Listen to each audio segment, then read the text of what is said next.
Anyway.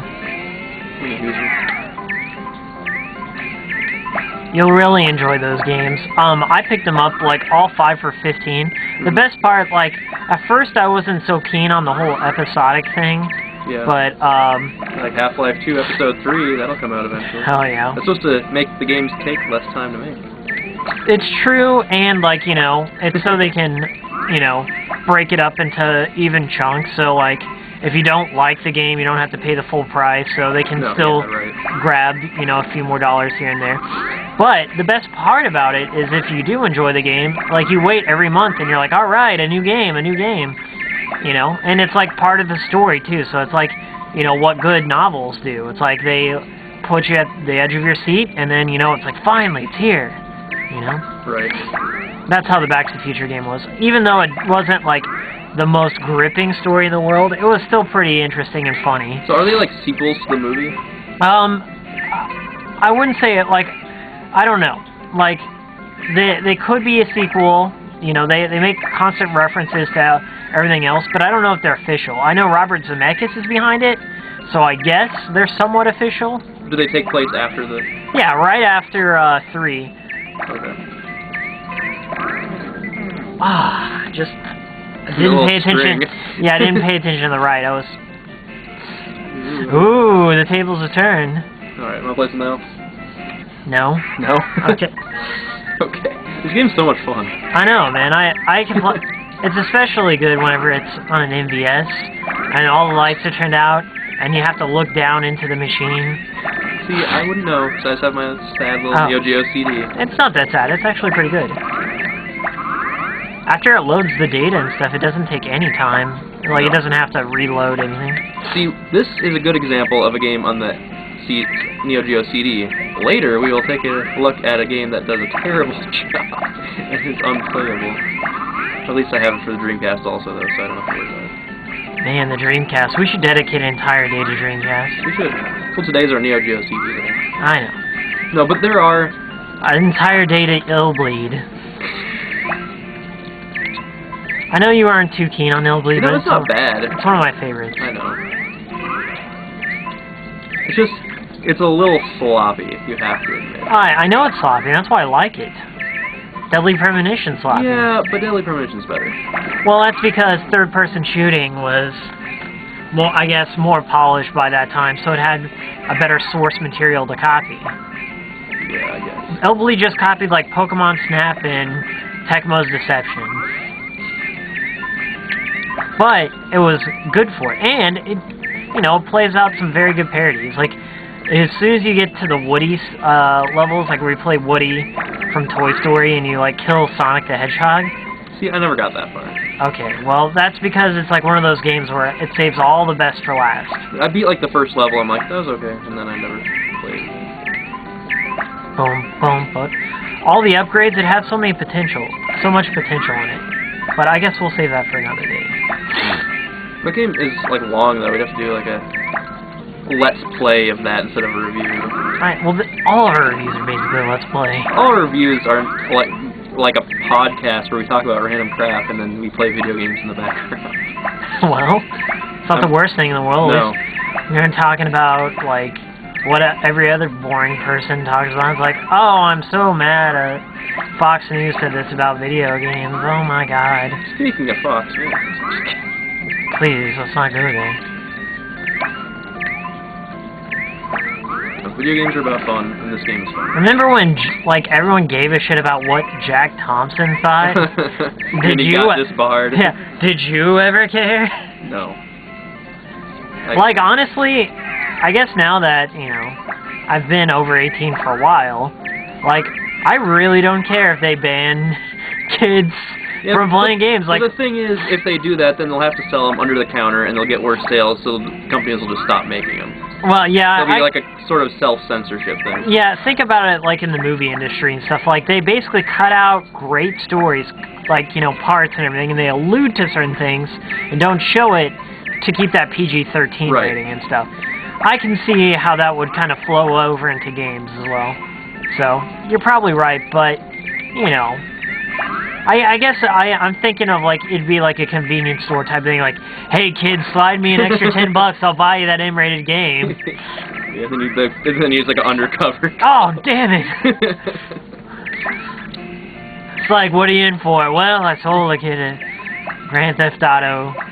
Oh, man! And they're like, the rapists are like, oh my god, well, humanity. I committed Grand Theft Auto.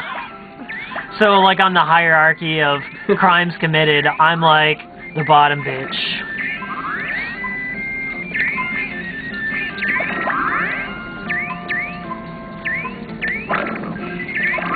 I don't know. Like, yeah, Colton, my brother, he's 12, and, like, he doesn't really like violent games. Like, he's not against them. Yeah, when I was a younger kid, like, I didn't really like violent games either. Ah.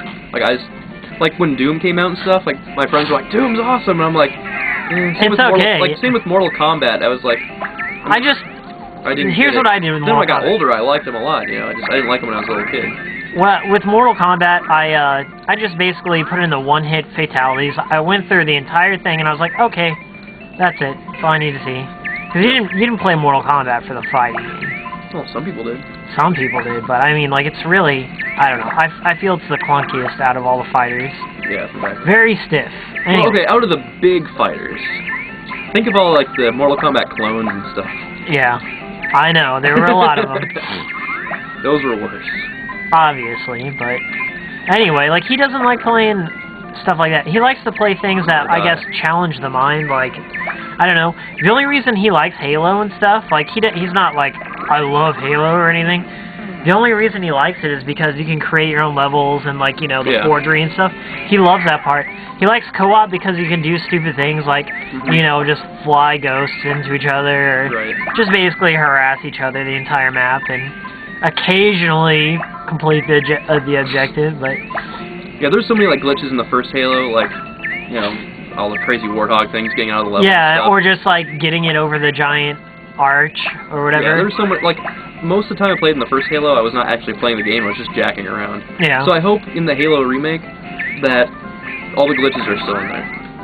I heard that it was confirmed that it's almost the exact same. I've seen a video, like, at any time you can push a button and it switches it back to the old graphics. Crazy. They say they have two engines running. That's like Monkey Island. I know. They say it has two engines running at once.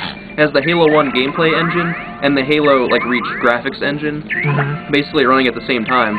But at any time you can just push a button and switch back to the Halo 1 graphics. It just, like, puts new models and stuff on there. So I'm assuming, since it's that way, like, the gameplay will be exactly the same. So all the glitches will still be in there and everything. And if that's the case, I am super excited. I don't know. I guess excitement and Halo don't mix anymore for me. Well, okay, I'm excited to play it. The only thing the last time I got excited for Halo was for Game Fuel. I was like, oh boy, a promotional soda. Almost a draw. Let's play again. Okay. This game is pretty darn fun. It is. I really enjoy it. That's why I think... It's relaxing, too. Like, puzzle games are usually really relaxing. I think. Like Tetris and stuff. The guy who I bought my MVS from said that his wife used to play this game all the time. That is before he, like, went and slept with his wife's mother and ended up marrying her and kicking out his wife. MILF Hunter. He's like, well, once the wife was gone, the Neo Geo was going. Seems like a weird correlation. He was a weird fellow, but you know what? He was a nice one. $50, and he hauled it to my house too. So. Well. Aside from cheating on his wife with his mother-in-law, he's a pretty stand-up fellow. And then he's our only viewer of the show. He's like, God damn it! He comes and kills us. He's not gonna kill us because I love him. He might be my biological father. I lost.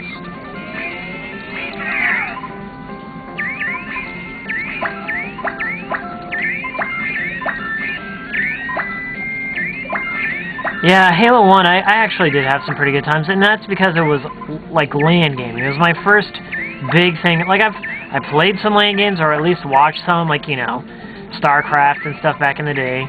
but it was my first big LAN. Like, it was kind of like the great unifier, like back in the day. Like, some bros, like, I would never even consider, like, spending any time with. Exactly. So everyone liked Halo, so everyone could get together and play. They're like, oh! Like, anytime it came up. So you'd go out and you buy a ton of Totino's pizzas or whatever, squirt soda, and then you'd play Halo and stuff. And that's where guys like me could reign supreme. Like, I couldn't throw a football 10 yards, but I could smoke you at that. It was a great bonding thing, I guess. But, Halo 2 didn't hold the same weight. Everyone started growing up, and I have Halo 2, and I hate everything. Dual wielding, and noob combo, this, and, like, all the bullshit started coming into play. The first game, speaking of StarCraft, that's the first game I ever played online. What's that? StarCraft? Yeah, StarCraft. That's the first game I played online. I played Warcraft 2 Battle.net edition. I played, I always played as, like, the orcs or something. I always liked the old... Counter-Strike. I played Counter-Strike Dial-Up. Oh, boy. I finally got into one game after, like, an hour of waiting. I was like, this is awesome! There's, like, 4 people in there. Yeah. I'm still not big on online gaming. Like, I play it all the time. It's not... I don't know. I guess it's just not for me. It's just because, like, I'm a kind of pick-up-and-play gamer right now. Like, I want to do things at my own pace, and I don't like... I guess waiting around on everyone else to get their shit together. I think I prefer single-player games, but I do enjoy multiplayer. I guess I could say I enjoy multiplayer. My favorite being TF2. Yeah, TF2 is good. Because I like games that encourage teamwork and not, like, Ramboing your way through everything. Like, oh, hey, I got the rocket launcher now. I like stuff that, like, you actually have to have a certain person on the team. Like, you all can't just be Space Marine guy. You need a medic. You need a field doctor. Space Marine guy is top tier. Oh, fuck. I did that to myself. Space Marine guy is top tier. Yep. Don't they have a game coming out called Space Marine? Is that a Warhammer game? Yeah, like Warhammer 40,000 Space Marine. Were they doing it to be like a parody or something? I don't know. I hope so. That's my only hope. Not Warhammer, though. Like, nobody's gonna knock Warhammer for coming up with a ridiculous name. They gotta do something, too. Because I know people who play Warhammer. It's pretty good RTS. Like the tabletop game? They do both. They have an RTS and tabletop. See, I wanted to try the tabletop, but it's like so much work. You have to put all your guys together and paint them all. I'm just like, screw it. Never mind. Yeah. I lost interest. That's how I feel about Shadowrun. Like, I was introduced to the game first, before I found out it was like a D&D type of situation. Oh yeah, there's one for like the Sega Genesis. Yeah. I hear they're apples and oranges though. I have the 360 one, which is just a first-person shooter. Yeah, it has nothing to do with the games. Trust me. Yeah, I know. That's the only one I've ever played. What the big mistake was is like they built the entire thing around multiplayer and then shut down the servers. They're still up. Well, you can still play on Xbox Live. Really? Yeah, because it's Xbox Live servers. Really? I didn't know that. I thought they shut down. Maybe it was for the PC or something. No, I got the PC version for $1. For $1, huh? Yeah, it was on sale over Christmas. But I already had 360. Anyone ever play? Occasionally, like people are still playing. It's not a bad game. I wouldn't think it. It's hard. Like people are hardcore in that game. Ah, you got me with the barrage. Yeah, Berserker Barrage. So, what's your opinion on the new Marvel vs. Capcom Ultimate Edition? I'm fine with it. I'll still get it. Did you buy the special edition? Yeah. Don't you think you should receive a little, ambassador program, maybe? I hope they do something like they did with Street Fighter 4 and Super Street Fighter 4. Like they gave you the extra colors. Oh, really? Yeah.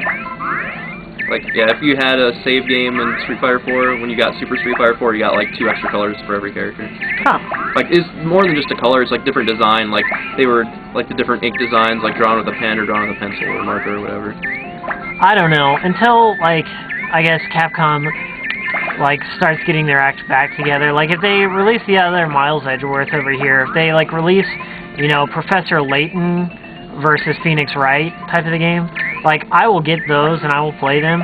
But as far as fighting games go, like, I'm not pissed off enough to say I won't play Ultimate Marvel vs. Capcom 3. But I can understand, like, if you're a hardcore, you know, fighting game fan and you constantly have to shell out for all the iterations. But it's not like a new thing. It's always been like this. How many versions of Street Fighter 2 were there? I know. But what I'm saying is that, like, you know, people do need to kind of let Capcom know that it is really stupid, and you're gonna... They could just patch it. I guess patch their games. If it was DLC, I could understand. You know, you're doing way better than me. So let's play something else. Metal Slug. Okay.